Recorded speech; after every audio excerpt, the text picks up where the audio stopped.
we're going to be talking about harassment and threats to Amy Fenton. She's facing a ton of this. This is absolutely unacceptable. We're asking people to stand in solidarity with her. Will you be joining us? That's the question. Let me tell you something right now. If Muslims did this to Amy Fenton of Barrow, there would be many Zio Sivnats, including the Tommy Brigade, as well as others. They'd be coming out of the woodwork talking about how they are protecting British women like Amy from Muslims. Yet, unsurprisingly, there's absolutely nothing coming out from the Zio Sivnat camp. It tells its own story. It must be because it has nothing to do with Muslims. Guess some folks only really care about British females when they can make it about Muslims. Talk about taking advantage of victims and devaluing British women. They only seem to matter when you can get your pound of propaganda flesh out of them and their victimhood. For those unaware, Amy Fenton, she's a journalist in the Cumbria area for the North West Evening Mail. That's the paper which shed light on the Ellie Williams situation. That paper did the community of Barrow a good turn at that time, because there were a number of people online speculating and spreading certain narratives on social media around Ellie Williams which were toxic, and they were spreading like wildfire. From what I can tell, there's a journalist called Vanessa Sims who did much of the reporting on this case.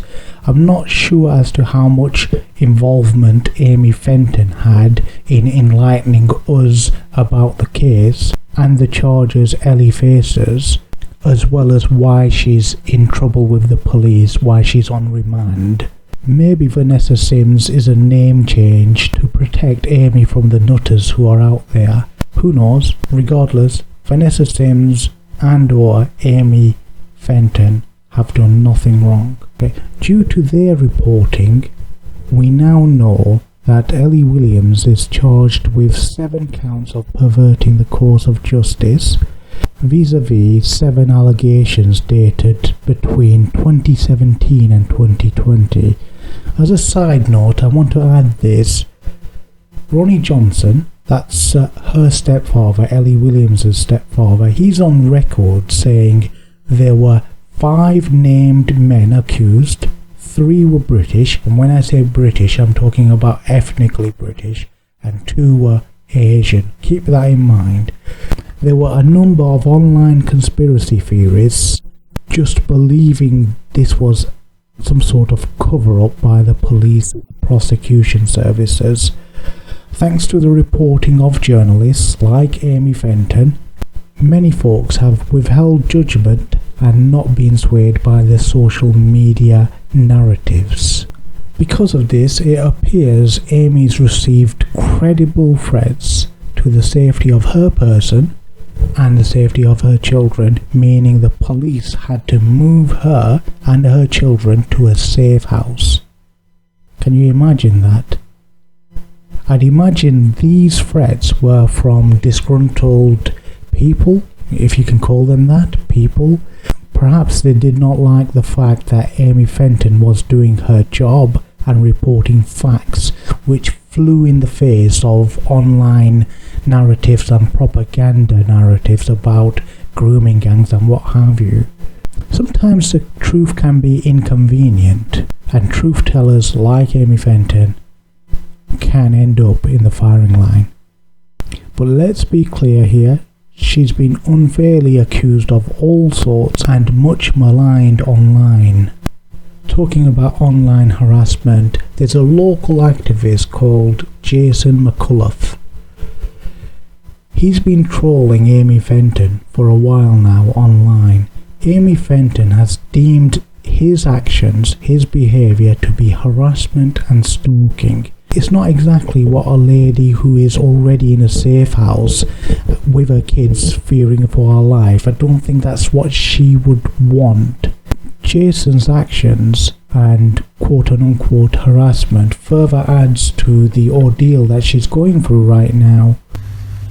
Amy Robertson, Fenton, or whatever name you're going by, this week. We have all the entrances and exits covered, guys. So if she comes out, we will know that she's come out of the building. We're hearing that Amy's car is at Barrow station, so she's possibly got the train here, guys. So if we don't catch her here, you can maybe keep your eye out down in Barrow. Someone will grab her and see if she wants to make a statement, regarding what's going on today.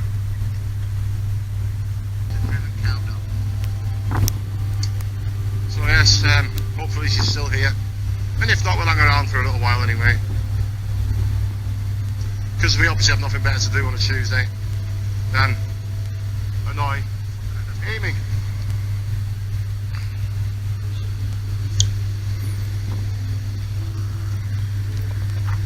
My video's gone out, just to let you know. My video for Facebook, we're live streaming. I don't want to film you without you knowing. We're being told Amy's left the building. And in the interest of fairness and clarity, let's be clear here. We're not saying Jason is behind any of those credible threats which stimulated the police to move her out of the area. In all likelihood, he has nothing to do with those. I don't believe he has anything to do with those. So let's be clear here, nobody's accusing him of anything here. However, his actions online are concerning Amy. Okay, they're getting her worried, which is not cool, Jason. You've got to desist. You're a grandfather yourself, so hopefully you will be able to understand and perhaps empathize. We'd ask anybody who knows Jason McCullough personally, we'd ask them to try and advise him with a bit of grace to leave her be, as she's finding his actions threatening. Again, Amy has not done anything wrong. She and/or her paper have simply reported on the case, the basic facts of the case, that's all. No opinions being given. It's just basic facts that they've obtained from the court. The Northwest Evening Mail journalists are just doing their jobs, be they Vanessa Sims or Amy Fenton. If Jason is unhappy, if he's unhappy with somebody's reporting, he may want to go and have a go at a blog rather than Amy Fenton. I've got a recommendation. Tommy Robinson has said he does not believe Ellie's version of events. He's effectively said that publicly. That's him giving his opinion. So I was up north covering a rape story for a girl. Actually, it's going to surprise a lot of people, this rape story. There's a massive campaign called Justice for Ellie, a girl who says she's been raped by lots of Muslim gangs. It's not actually the way I think the story goes, but I was investigating that. Someone spat in my face. If you're upset because of Amy and her colleagues reporting online facts of cases, which is actually their job, that's what they get paid to do, then you may want to concentrate your efforts on the gonzo journalist grifter called Robinson. He's given his opinion on the matter publicly, something which Fenton and her colleagues are not doing, as they're proper journalists, they're real journalists, not Ziosivnat charlatans and grifters. So Jason, go and concentrate your energy on Robinson, or you're worried the wee man may get aggressive on you. I also want to talk about a live stream by John Lawrence. He was interviewing Jason in a live stream. Jason would do very well to remember John Lawrence brings a bad smell to campaigns like these. He comes with unpleasant whiffs, bad odor, he comes with a lot of baggage. This is all due to his current and past associations and actions. Let me furnish you with an example. He was involved actively in the Justice for Our Boys campaign for the 3 lads who tragically lost their lives in Hayes. That campaign was peddling a load of lies about it being a Muslim terror attack or a deliberate action on the part of the driver. It actually turned out to be a speeding drink driver with a Hindu name. His name, Janesh Chudasama. After sentencing, whilst he was in prison, due to all the propaganda narratives that were being spread by supporters of Justice for Our Boys, he had to instruct his solicitor from prison to get the message out there that he did not do the act deliberately. And that was to respond to the nutty conspiracy theories spreading these lies, as well as Tommy Robinson types who were also willing to believe in conspiracy theories like these. To illustrate how flimsy those conspiracy theories were, even Robinson himself walked away from Justice for Our Boys once he realised he couldn't make it about the group that he normally targets, despite his initial injection of propaganda. Jason, if you want to reduce the number of reasons why folks are doubting or reluctant to believe Ellie Williams's narrative, you might want to have a look at people like John Lawrence.